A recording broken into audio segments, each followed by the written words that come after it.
Welcome to Episode 5 of Matt Time Podcast. I'm Nick. I'm joined as always by Brad, Zach, and Brock. We're here to preview UFC 242, headlined by Khabib Nurmagomedov, defending his lightweight championship against the interim champion Dustin Poirier. Got some other good fights. The co-main event, we have Edson Barbosa and Paul Felder. A couple other good ones, but we're going to start with the main event. Brad, what do you think about this fight? Khabib coming back from the short suspension after the Conor fight and everything that took place after that fight. How do you see this fight playing out? Well, that suspension could have been a shit show for the rest of his career. Luckily, that didn't hold his career back for too long. It was September of last year that he fought Conor, right? I believe so, right? Something like that. But it could have been, they're trying to suspend guys that aren't big names for long clips for shit. Yeah. Now, you can see, especially Nevada could have overreacted. But as far as the contest goes, Khabib looks like a monster. That's what you go to sleep and have nightmares about. That thing that doesn't stop coming. It just comes, and no matter what you do, it just keeps coming after you.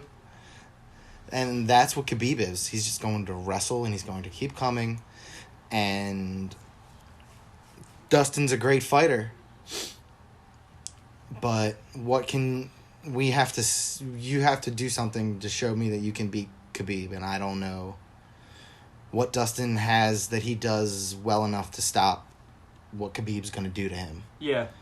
My thing is, yes, I agree that maybe Dustin hasn't shown, he hasn't built his resume up enough. He hasn't put on dominant performances enough to make you believe that he can beat Khabib. But my main thing with Khabib is I do think he probably is the best lightweight in the world. A couple people that can really contest that are Tony Ferguson, guys like that. My main thing is... And Dustin is right there. Yeah. He's at the top of the top. Yeah. He deserves this in every way that he can possibly deserve it. My thing is, I feel like we haven't seen... There's a lot of top guys in this division, and Khabib's the champion. We haven't seen him fight any of these guys. You're not wrong. And up until this Conor McGregor is his biggest win, and that's the one he just got. Mm-hmm. I mean, he does have other impressive wins. I think the second most impressive is Edson Barbosa.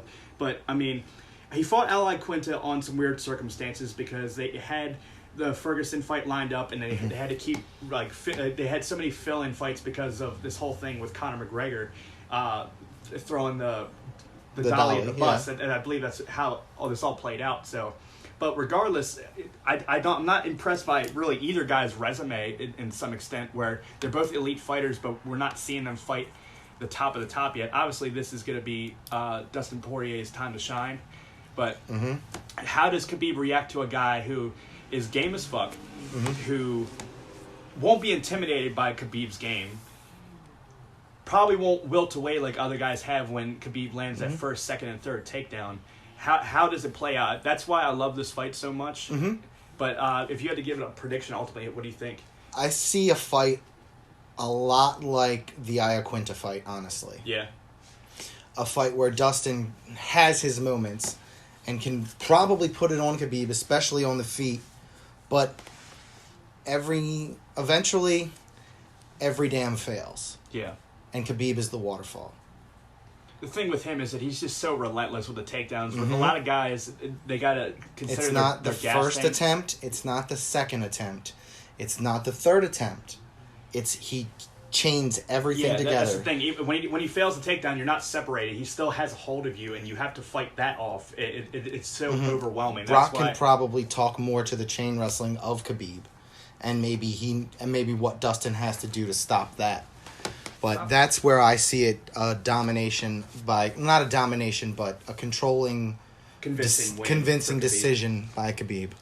Right, so I believe the way that Poirier beats that chain wrestling and non-stop aggression, he's always got a hold of your leg, and you're not getting it back realistically. He's got a leg, or he's got your wrist, or he's got a body lock. The best example of fighting that is what Al Iaquinta was able to do.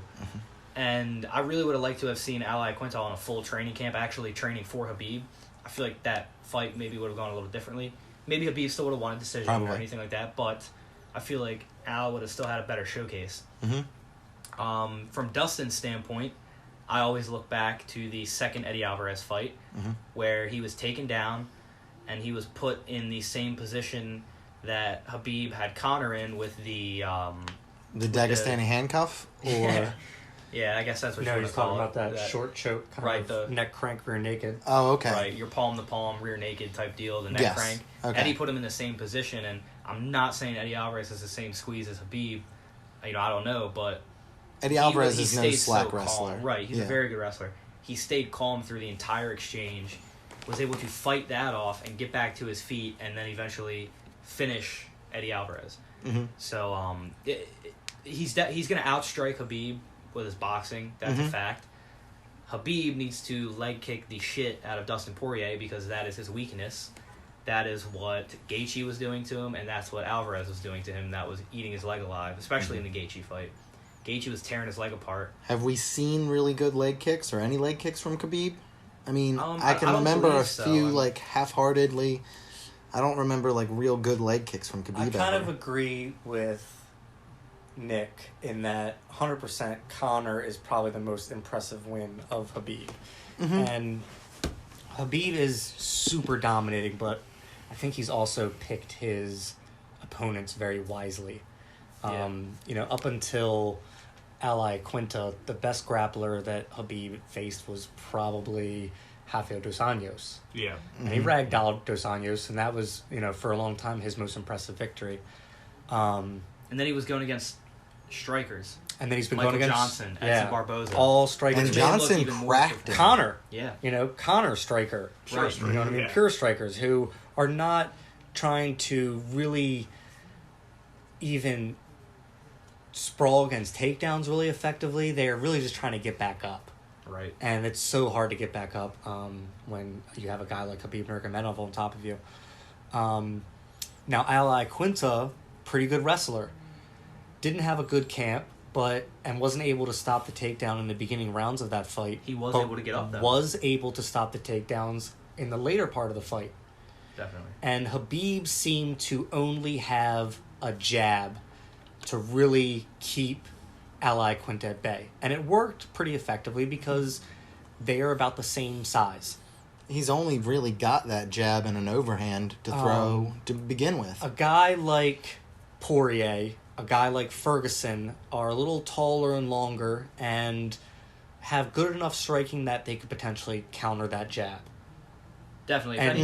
If anybody's got the most impressive striking, Boxing, at least. I'll say boxing, it would be Poirier. At least stylistically, I think he might be the worst striking matchup for Habib because he can still throw hammers and Maybe throw it's crazy overhands and stuff, but he can also be very calculated, like in that Max Holloway fight. It's like him in or the Gaethje Tony. fight. I think the thing about Tony that might It's an unorthodox style. put him over Habib. I mean, put him over Poirier as far as a more deadly striker against Habib is that Tony's a little bit longer. Yeah. I could see. And he can out jab Habib. You know what I mean? They both throw their jab, and Tony's is going to land from, you know, farther away. Well, that and the Wing Chun, very unorthodox style. Smothering, He's yeah. hitting you with things that you've really never been hit with before.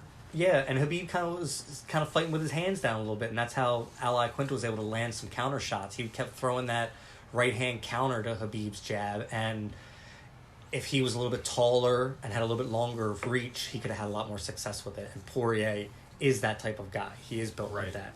The problem is, can Poirier get the fight to a place where he can stop the takedowns? Habib gets tired enough that he can start stopping the takedowns and land that damage.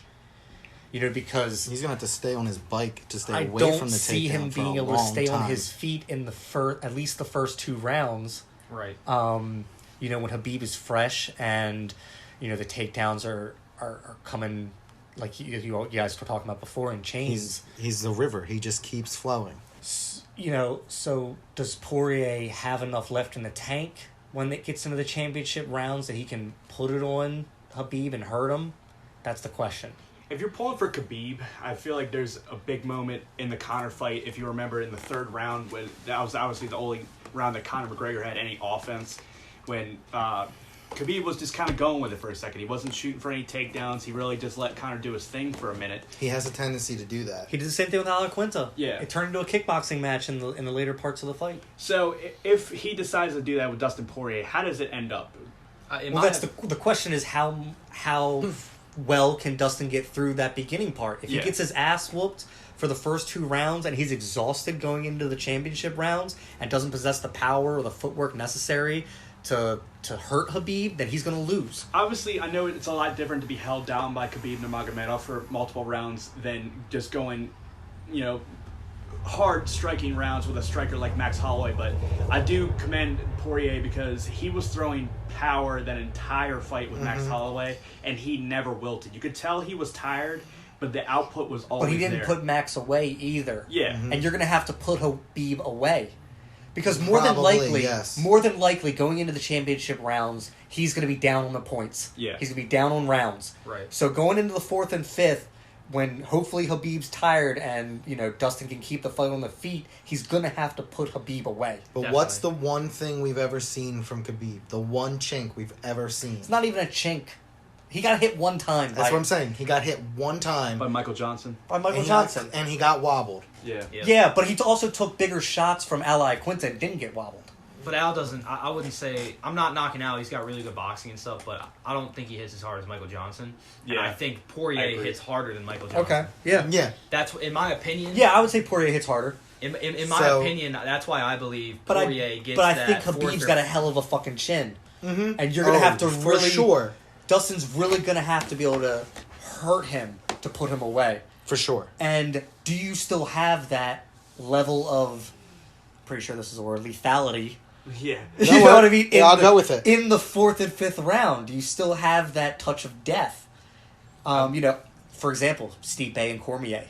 Stipe still had that touch late in that fight. You notice in that round that he put it away, he had a nice little slide to his movement, started digging those shots of the body, and then boom, cleaned it with a quick 1-2. Yeah. It was brutal. And there was snap on those punches.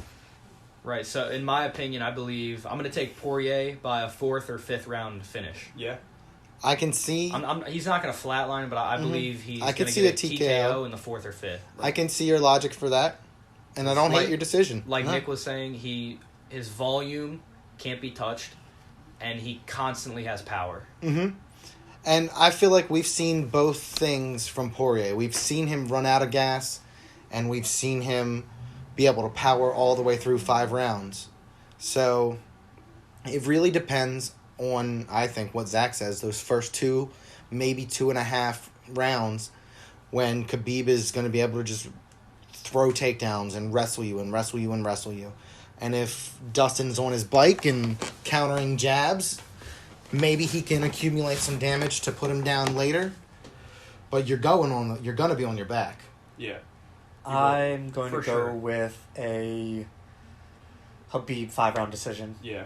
That's where I think the not money mad at is on a 5-round Khabib decision. Yeah. I've been going back and forth on this all week, and honestly, if you would have asked me a couple days ago, I was kind of with the Dustin Poirier mystique, where I thought, like, man, he might pull this off. He might do it. Well, there's an AKA curse kind of right now. Yeah. That's like one of the variables in this fight. Yeah. AK But has if been I going had to down. make an ultimate prediction, what I'm thinking right now, I do think Dustin might be his hardest challenge, Khabib's hardest challenge to date. So I'm not going to say he wins, but I think it's going to be the most competitive fight end result of Khabib's career. I think he takes a 5-round decision. It's going to be 3 rounds to 2. I think it's going to be like that. Like where a close decision. maybe they're alternating rounds, and it ends up being coming down to the wire, that type thing. Because All right. it's hard to bet against Khabib's X factor, which is that fantastic grappling. Yeah, I feel like that's a fair assessment. And, yeah. All right, so co-main event, we have a rematch between Edson Barboza and Paul Felder. It was a really good fight the first time around. It ended up being a fight of the night. Came down to really very small moments in a swing round, and Edson Barboza took the decision. But we have the rematch. Obviously, I think Felder's got a little bit more momentum because he just came off a win against James Vick, and Edson Barboza just got knocked out by Justin Gaethje. Not that there's anything to be ashamed about with that, but it was a very underwhelming performance for Barboza, and he's looking to get back on track. Brad, how do you see this fight going? I've actually been very back and forth on this fight. Me too, yeah. They're both really great strikers. I think I've come down leaning Paul Felder. Yeah. Personally, I think he can improve upon what he did in that first fight. I mean, Barbosa's explosive and fast, but Felder's really smart. He's like underrated smart for how well he fights and where he sees the patterns and openings. I think he can probably get this done. Maybe a TKO in the third. Yeah. What I've really noticed about him is we've seen him grow up in the UFC because you look back at some of his earlier fights and you could tell he's one of those cases where the Paul Felder today would beat the shit out of the Paul Felder of when he first came to the UFC. You could see, exponential growth. Losing to guys like Ross Pearson, I don't think he would ever lose to Ross Pearson again, even like a prime Ross Pearson. But I think that's one of the big factors here is I think he's going to be way better than before. And how much better is Edson Barboza? Has he stopped evolving? Has he hit that glass ceiling? As far as stopping evolving and hitting that glass ceiling, Barboza comes from a team where that doesn't happen. Yeah. He's Ricardo Almeida with Frankie Edgar and Mark Henry. That's as good a team and coaching as you get. As much as you can enjoy this passing ass motorcycle driving down the street. It's loud as hell. So it's a matter of where. How long ago was the Gaethje fight for Barboza? That's a big. I think it's been a little less than a year. Yeah, that was in March. Okay, yeah, okay. So it's been a decent amount of time between the fights. I don't know. I think it's about momentum and runs in this sport, and Barboza certainly has the ability to end this run Paul Felder's on, but I just like Paul Felder a little bit better. What do you think, Zach? Yeah, I like Paul Felder. I think that the blueprint for beating Barboza has been laid out there. I think if with a lot of pressure and staying in his face, it really smothers Barboza's ability to do what he does best. And Felder's got some momentum right now. And I think that Barboza might be at that stage where I definitely don't think that he can win the title.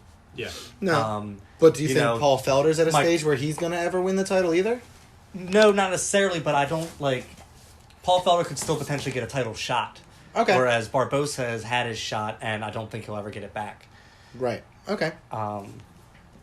And to your point, that's what I mean by Paul Felder improving upon the last fight is he knows what he needs to do against Barboza now. Mm-hmm. He knows how to get it done. And do you think any grappling is involved in this one? I don't think so, no. I think there's going to be grappling involved in that Paul Felder will probably push Edson Barboza up against the cage and hit him with some dirty boxing. Yeah, some clinch work, you think? Some clinch work, yeah. I don't necessarily see it like going to the ground. I mean, we've seen Barboza get submitted before. But more than likely, it'll be a smothering kind of dirty boxing up against the cage style fight. Yeah, if you're Felder. I don't That's see how it. I feel like Felder wants it to go. Because even if Felder wants takedowns, I don't think he's getting them. But Brock, what do you think about this? So I was really impressed with Barboza's win over Dan Hooker. Mm-hmm. That really impressed me because I know how good Dan Hooker is. But even considering that, I agree with Zach. I think Paul Felder is going to be able to close the distance, put the pressure, and use more of his dirty boxing, the elbows, and things like that had success in the first fight. He's going to be able to use those again, and he's going to be a lot more calculated this time, I believe. Mm-hmm. So I'm going to take him. I'm not sure when. I don't know. I might even take a decision, honestly. I'll take him with a decision. I see Paul Felder 3-round decision. Yeah. Yeah. I was a little bit out there, maybe seeing a finish at the end of the third round, but it seems like we're all pretty much in agreement on Paul Felder here and would be... Yeah. Earlier in the week, I was leaning a little more towards Edson Barboza, but I think the point that Zach made was very good, is that the blueprint has been put out there on how to beat Edson Barboza, and Paul Felder's had 15 minutes of fight experience with Edson Barboza, so I am going to take Paul Felder with a 3-round decision. Okay, so with that said, as we all think that this fight's going to go a similar way, what could Edson Barboza do to prevent Felder from getting in his face, and what does he need to do to perhaps win this fight? If I'm Barboza, I keep distance, so I keep Felder away from me. I use my length. I use my kicks a lot.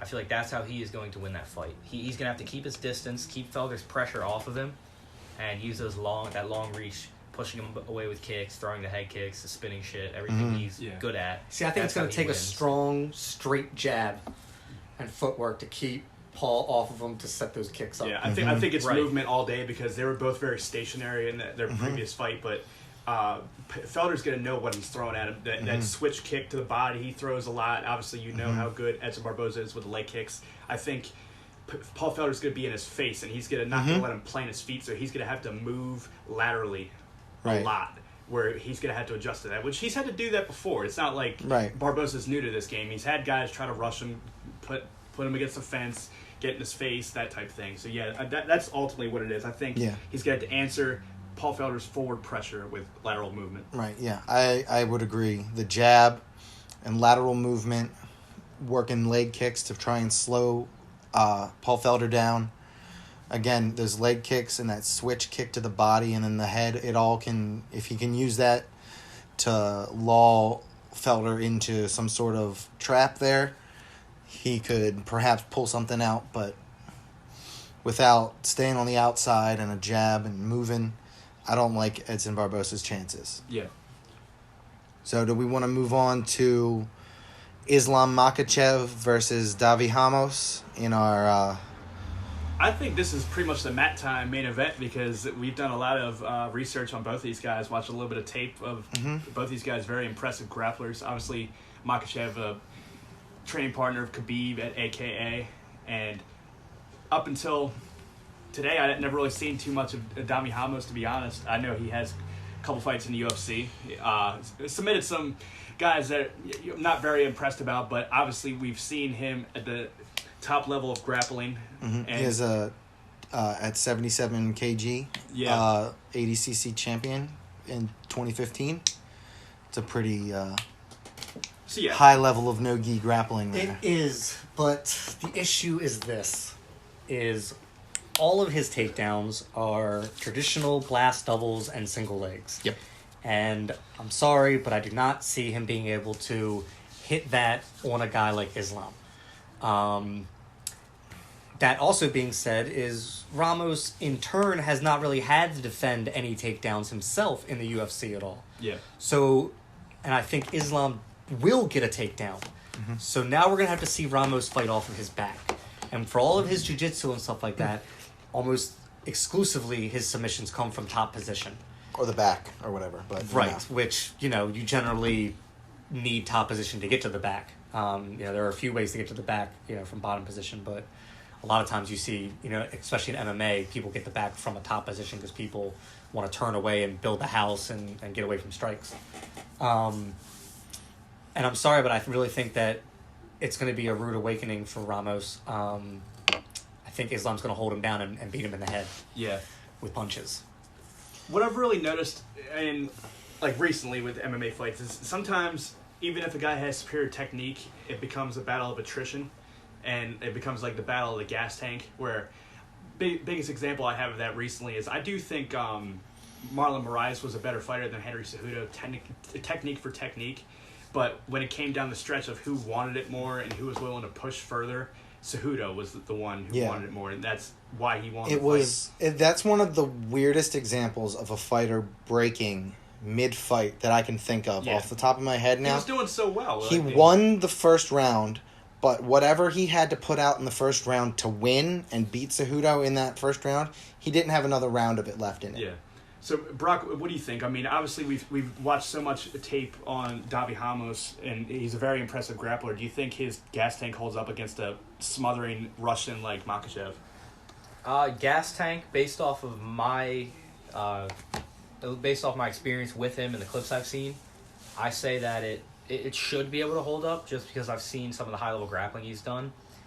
But my issue, which is what Zach pointed out, Islam's top pressure and ability to defend your traditional double leg and single leg is what's ultimately going to have him laying on top of him and beating him in the head. Right. I think Islam's going to completely control the fight on the feet and on the ground. I'll go with I'll say like a second round finish. I think he might be. Oh, really? I think it might turn into a scramble fest. Mm-hmm. That first round they're going to feel each other out. That second round, I think it's really going to come down to nitty gritty wrestling and grappling, where Islam's going to take top control, and he might get a sub, but more than likely, I would imagine he throws his hammer fist. I don't see Islam getting a sub in this match. Right.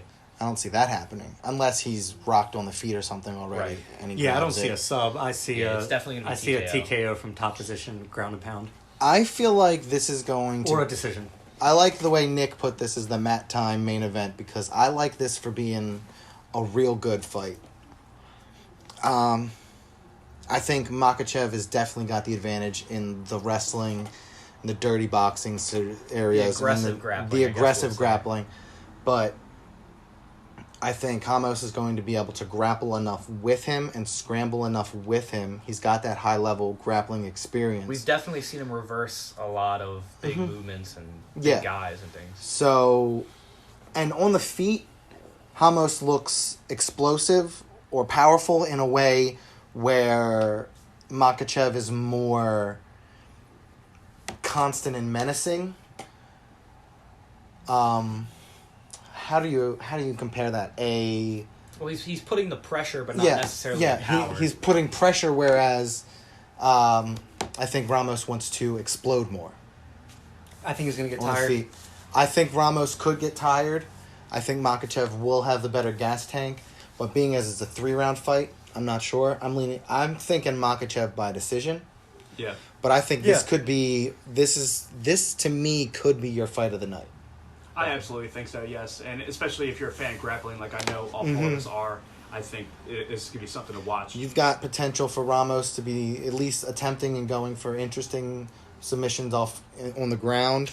He's willing to think go. so. He's willing to I go think for he's gonna get leg held. locks. I think he's going to get held and punched a whole lot. And when you're getting punched in the head on the ground, things really change. That does change things. Turns It a really black does. belt into a brown belt, and But he's Shit. not. This is maybe even more I of don't a know. drop. Oh, yeah. Yeah. I mean, Yeah. especially if you're a gi guy, which Ramos really isn't. You know, That's what I was gonna say. He's got some he's no-gi victories for sure. He's got a Um, large experience of no-gi. But like I said, I think he's going to be working from a place that he's not used to winning from, and that's on his back. Yeah. You know, for example, like a jiu-jitsu guy who had a lot of success, pure jiu-jitsu guy who had a lot of success in Verdum, in that he submits people off his back all the time. Mm-hmm. You know what I mean? Catching people in guillotines and triangles and arm bars and all that kind of stuff. So, he's fine down there if you take him down. Brian Ortega's kind of like that too, but Brian Ramos Ortega doesn't has have his own that. issue. Ramos doesn't have that style of submission victories. He's got a top control, armbar strength, choke type victories, and he's not going to be in that position against Islam, I don't think. Yeah, I mean, he could surprise us with something from his guard and off his back. He certainly knows how to do those things. Sure. But whether or not he can pull it off at the highest level like this, and Islam Makhachev is on a fucking roll. He's only got 1 loss. I mean, Ramos is only with 2, so it ought to be a real good fight. Yeah, I'm not sure how Makhachev gets it done, but I do think it's pretty safe to say he's going to win. I think we all like Makhachev. Yeah, you have Makhachev as well, Brock? Definitely, yeah. Yeah. So moving on, next fight of the card, we have Curtis Razor Blades fighting another Russian cat named Shamil Abdurahimov. Shamil Abdurahimov, let me say that name right. He's on a 3-fight win streak. It's actually an impressive little run. Knockout of Chase Sherman. He beat Andrei Arlovsky, and more recently he beat Marcin Debora. That's actually a very impressive win. What I'm looking at is he doesn't have many wrestlers on his resume of guys. So I'm wondering how he handles a pure wrestler like Curtis Blades, because he's really the only pure wrestler in the heavyweight division right now. I'll tell you, Nick, His how it's name going to sure go. sounds like he's a wrestler. The only man to defeat Curtis Blades is Francis Ngannou. Yeah. Who we know that he's the freak of all freaks, and he's an anomaly. Like you were saying, Curtis Blades, I think, at heavyweight has maybe some of the best wrestling at heavyweight at this point. Yeah. I think he's going to blast double Shamil and smash him with giant gorilla punches. Elbows. Or elbows. That's why he's razor Shamil blades. kind of stands a little flat-footed and a little tall. And like you said, he doesn't have a lot of wrestlers on his resume.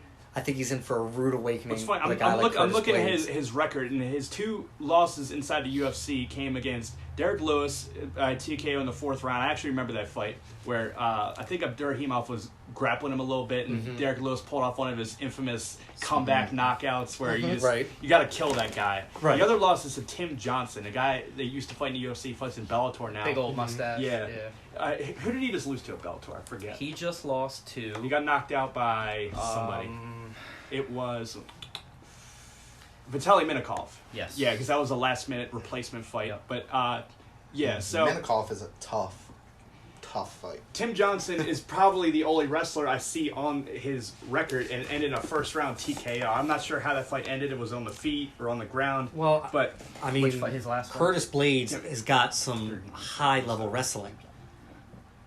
yeah, He's not just like a wrestler. He's one of the best wrestlers Right, he's the wrestler. in the heavyweight division. and you got to think... I mean, especially with like Cormier, who knows what we're going to do with him, like Yeah. whether he's going to It fight or not. It really leaves Curtis Blades and Stipe as the 2 top wrestlers. Right, and in I think that in division. pure wrestling, that I would say Curtis Blades is a better wrestler. Possibly. There's an argument for that. I would say, Stipe is probably the better fighter, and, he's definitely got better boxing and those things, but as pure wrestling, I like Curtis. yeah. And I think I he just gets on wonder, top man. of Shamil and smashes him. I think so too. I really wonder where the hell would Curtis Blades be if Francis Ngannou didn't exist? Because Right. Literally, like you said, his only losses are to him, and the guys he's beaten is just extremely impressive. I mean, He losing to DC or Stipe. yeah. I mean, he'd be at the bottom of the top essentially. He'd definitely have a title shot by now. If Yes. that little, He's the number 4 best heavyweight yeah. behind DC, Stipe, I should correct, because he is the champ right now. Right. Stipe, DC, Ngannou, Blades. Where do you That's how I put Ryan rank it. Bader? In Bellator. Which, I hated that Scott Coker tried to say he's the best heavyweight in the world. It made me sick. I mean, call it the weight cut or whatever, but no, I don't think Ryan Bader is in the top 4 best heavyweights in the world. I think he's in the top 10. He's in the top 10 for sure. But he's Beating Mitrione definitely. he might be like put him number there. 6. Maybe he's number 5 or 6. Yeah, he might be 5 or 6. He's up there in the heavyweights. I was just wondering where you guys felt he was That's at. where I Definitely, feel yeah. like he is. Now, I have Curtis Blades here, strictly because of his experience against high-level competition. Yeah, Yeah, I believe that he's going to be able to finish it with grappling. I think that's how he's going to take that out. So Yeah. Now, Shamil is out of Dagestan. Every Right. other fighter we see out of Dagestan can wrestle his fucking ass off. Right. Is it possible that this guy Shamil surprises us and can take whatever Curtis Blades has got in the wrestling department and just counter him and take him out? There's a difference between this guy and all the other Dagestani guys. What is that? He's a heavyweight, and he's Yeah. big. Yeah. And all the small guys can wrestle. That's a good Okay. point. And Shamil, I mean, he used to throw a lot of combinations, and now he tries to throw one-punch knockouts. Yeah. Okay. And I don't think he's going to be able to hit Curtis Blades. No. And one of the things about Ngannou being able to beat Blades is Ngannou, I think, is just... He's throwing nuclear missiles and everyone else is shooting It's not bullets. just that. I think he's unnaturally strong. Yeah. Definitely. So that's why Blades had a problem with him. He's like, you're trying to wrestle a wildebeest. I mean, the guy is, he's a monster. Like everybody talks I about. do worry about Stipe if he has to fight Ngannou again. I know what happened the first time, but I do think a lot of that had to do with just Ngannou not being smart. Inexperience. It's Yeah, inexperience. he wasn't fighting smart at all, and he literally was like throwing punches from downtown when Stipe was nowhere near to even be landed on. And you saw, obviously, how his gas tank was in the later rounds. Even in, like, the second and third round, you could see that he just didn't have it. But No, I like Curtis Blades in a decision here. I think Yeah. we're all pretty unanimous on this one as well. I think it could be an interesting fight, but I also could see Curtis Blades finish him off with a quickness in the first or second round with like an arm triangle. Yeah, and he does land some solid ground and pound, so if he does impose his will early and he has all that time, I do think he can get a TKO. The main thing I like about Curtis Blades is he knows what he's good at and doesn't try to act like he's a boxer or a kickboxer. He A goes Phil in Davis there, type. Yeah. He knows what he's good at and he executes it. People can hate on it all they want, but if you got to get the results, you got to get the wins. You know what I mean? Yeah. So what do we think about Mirabek Taisimov versus Diego Ferreira as our opening card or opening fight of the main card? Taisimov is 27-5. Ferreira is 15-2. They're pretty well matched in reach and age and height, obviously. So I honestly didn't know much about the other guy, but with Diego, after losing to Poirier, he comes back, beats Olivier Aubin-Mercier, beats Jared Gordon, beats Kyle Nelson, and then beats Rustam Khabilov. That impressed me more so than anything I saw with this other guy. Not saying he can't be good, but I guess the only win I know of his is the Desmond Green win. It makes me think that he might be able to outstrike and get a victory. I don't know too much about either fighter, but I am going to pick Diego just based off what I know. See, I'm going to go the other way. I think Taisimov is an excellent counter striker. He bombs on people and makes them miss, and then really punishes them. And I don't think Ferreira possesses the knockout power to put Taisimov away. So I'm going Taisimov by knockout. So here's something I want you to consider about Taisimov. 2014. First round TKO, 1 minute. 3-round decision, he loses. Comes back, wins a 3-round decision in 2014. Since then, second round KO, first round KO, first round KO, and then the decision over Desmond Green. So I'm assuming you're getting to the conversation of Gas Tank, where he hasn't had very long fights. I'm saying that he has decision wins. He's proven he's gone the distance. Yeah. I'm saying that this guy puts people out and puts them away quick. Yeah, I think Ferreira is going to get nuked on. Yeah, I think he's going to get countered and slept. I think he's going to get run over. I think Taisimov might be a freight train. And now, granted, Ferreira does have a win over Rustam Khabilov, another Russian fighter. Tusimov's one of those guys who it's really injury that's kept him out of the limelight, not his skill level. I think I agree. If he can just stay healthy, that guy could make a run at it, no doubt. Mm-hmm.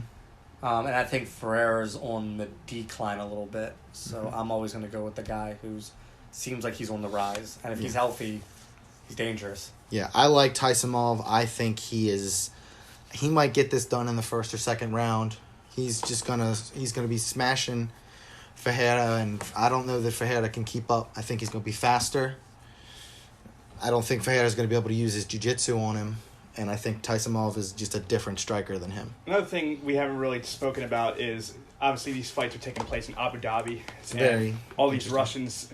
They definitely have a hometown advantage to some extent, where Taisimov's going to feel more at home than Ferreira does, and you saw what happened. I'm not saying that's solely because the hometown advantage, but we saw the Chinese Weili Zhang.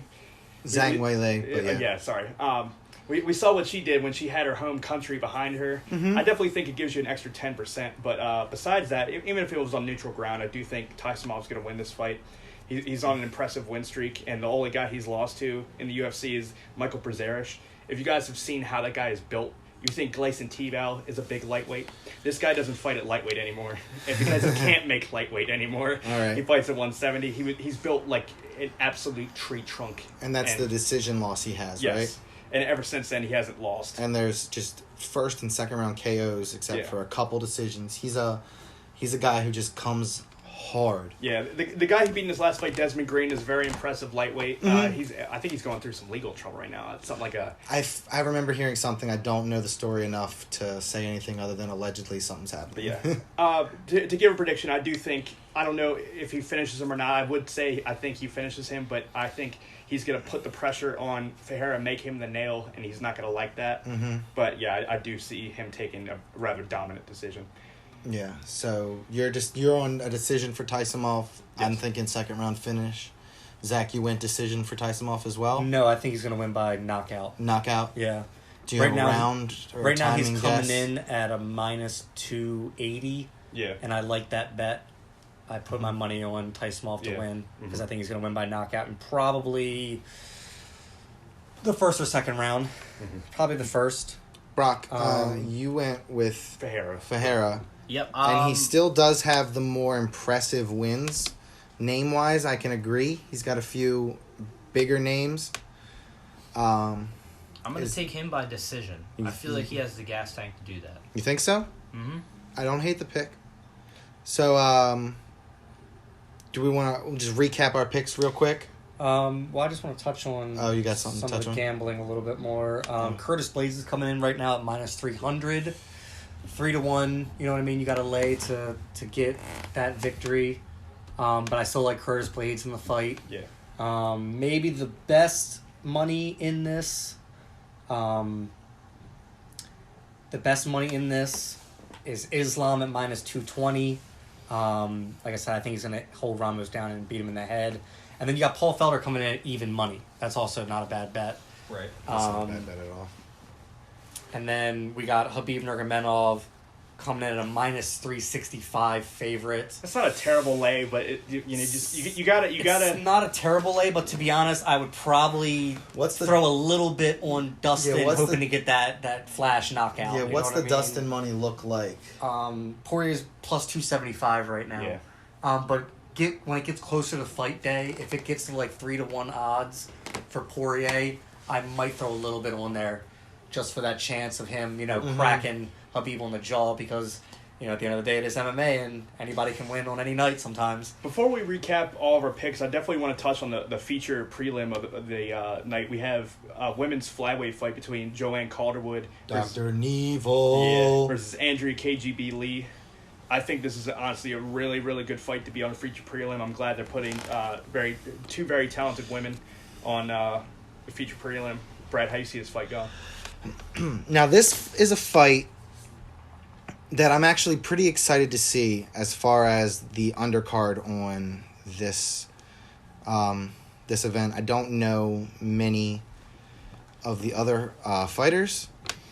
I'm a big JoJo Calderwood fan. Yeah. And I feel like she's had a lot of setbacks that haven't necessarily been her fault. That being said, I kind of see this one go into Andrea Lee. Yeah. I think she's, obviously probably the better striker. Joanne Calderwood, we've seen her she got submitted by Marina Moroz in no time on a weird armbar that shouldn't have really submitted anybody at a high level. She just has these moments where she loses her focus in the cage or something happens in the cage, whereas Andrea Lee, I think, has that laser focus, that one mission when she's in the cage. And I think that's going to be the difference. More than anything else, I think Andrea Lee's going to come in there and she's going to be focused and she's going to do what she wants to do. And I don't think Joanne's going to be able to deal with her striking. And maybe the grappling becomes a thing and Joanne can pull off a Hail Mary submission. But I see it mostly being a 3-round decision for Andrea Lee. Yeah, I'm looking at Andrea Lee's 2 losses. She has a submission loss to, let me see here, Sarah D'Aurelio in Invicta. I actually watched that fight. I remember that happened quite a few years ago. And then before that, she lost to the Happy Warrior, Roxanne Modafferi. You know how she fights. She's a straight grappler. So, does she do very, very well against strikers? That's most likely the case. And We know that Joanne Calderwood's really just pure Muay Thai. Yeah, she's got a great clinch. Her knees are great. I just don't see her being able to use that against Andrea Lee this time. Yeah. It's a hard fight for me to pick because I think if either chick shows up with their A game, they can win this fight. But, For sure. I think you do make a very compelling point that Andrea Lee, if you had to pick which one brings her A game the most, it's her. Yeah. And That's a good thing to point out. yeah. That's why I had to go to who would bring it, who has the more focus, who has the better mindset. Yeah, which that matters, yes. It matters 100%, especially in a fight where they're as evenly matched as these two girls are. Yeah. I feel like skill for skill, they're both very evenly matched.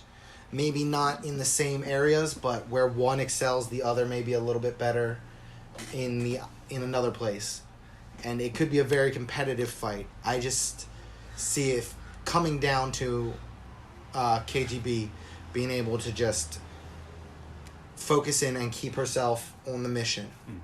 I'm interested because it says that Joanne Calderwood trains with TriStar now. I don't know where she was training previously. But I've always said I think that TriStar is probably the best place to train, especially it being just a technical fighter. To really hone in on technique, especially with grappling, I think it's one of the best places to go. But Zach, what do you think about this fight? I got Lee by 3-round decision. Yeah, you think she'd be able to grapple her a lot? No, I think Lee's going to use her striking Yeah. and keep Call off of her with kicks. Yeah. And at distance and kind of pick her apart for a 3rd-round decision. Brock, what do you think? I would have to agree. It was a little bit of a toss-up for me, but at the end of the day, I picked Andrea Lee decision. Is that where you are as well, Nick? Yeah, I would lean more towards that. I was kind of thinking Calderwood at first, but your point really was the most compelling. I think Andrea Lee mentally is going to bring her A game, and we don't see that all the time from Joanne. Now, this would be, what are the odds? Because this would be an upset that I could see coming either way. I wouldn't be surprised for Joanne Calderwood to be able to finish Andrea Lee spectacularly and get the victory. So, but does anyone know the line on this fight? Yes. Andrea Lee is a minus 225 favorite on most sites that I'm seeing, and turnaround on Joanne Calderwood is plus 185. All right. So it's just a tough fight to pick. When it comes to fights like that and people are asking for betting advice, I go, just lay off of that, you know. There are you lay off of bets now? with a lot of women's fights, I like to go over. I think it usually goes over 2.5, but obviously I think Andrea Lee can be a submission threat. You mean Joanne Calderwood? No, I think Andrea Lee would be a submission threat, and Joanne could get that knockout. So it's hard to say that over would hit with that. Okay. But yeah. So before we wrap this up, I guess we can recap our main card picks here. Yeah. So with Khabib Nurmagomedov and Dustin Poirier, I was on the fence, but I am going to take Khabib taking a close 5-round decision. Yeah, I believe it was 3-1 Khabib taking a decision to Broxay and Dustin. With a late TKO. 4th or 5th round TKO. I like that. And then in the co-main, I believe we were all on Paul Felder. Yep. With a 3rd round decision, if not maybe a finish. I believe we all came down the same side on Makhachev Ramos as well, with a decision or a finish for Makhachev. Yeah. And we all seem to agree pretty much on this whole card because we came down on the side of Curtis Blades as well, right? Yes. And we all pretty much, I guess, we were 3-1 on Taisimov against Ferreira, with Brock being the only one going with Diego getting a decision. So that means the majority picks are Khabib, Felder, Makhachev, Blades, and Taisimov for the main card. Do you want to say anything else? Do we need to talk about anything else? I think this could be a good fight card. It's interesting that it's taking place. It starts at 10 a.m. Oh, yeah. That's one of the first times I've really seen a UFC pay-per-view cater to the time zone of the place that it's taking place. That seems to be a new thing they're going with. I guess it's going to be nice to get some lunch and then watch some UFC fights. But, yeah. That wraps up the episode 5 of Mat Time Podcast, Khabib versus Poirier. Until next time, see you on the mats.